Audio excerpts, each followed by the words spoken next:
For many years, I had no tangible experience with him. That changed when I got to university.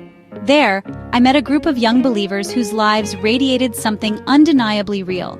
They didn't just speak about Jesus, they lived out his truth.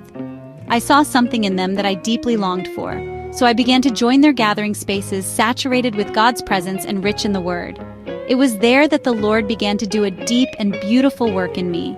He started to cleanse me, reshape my heart, and align me with His Word. As we spent time in prayer, always on our knees, something life-altering happened. I had my first supernatural encounter with the Lord. In one of those prayer meetings, a powerful, commanding presence descended.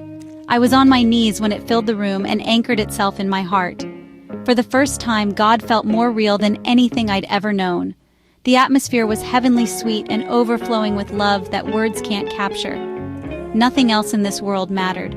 I felt Him take hold of me, even praying through me, using my lips as His vessel.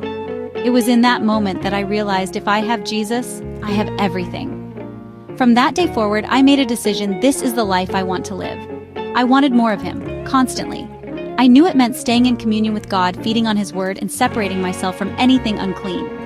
What I once longed for wasn't just standing in front of me, it had taken root in my heart, and it's never left.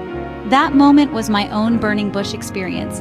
The same God of Abraham, Moses, and Elijah was now undeniably my God too. And He is alive.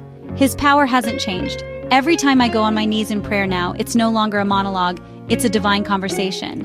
He speaks back words of love, correction, direction, and revelation. I know my shepherd watches over me. Listening to His Word has never been the same. My ears are alert, and my heart is tuned in. People say Jesus was just a man, but how can you explain the supernatural presence that fills the room when I pray? How do you explain the power that heals the sick when we call on His name? Or the sea that parted the water turned to blood, the manna that fell from heaven? Science can't explain these things, so it dismisses them. But we, by faith, know, we believe, we've seen, it's beyond flesh. God is living reality.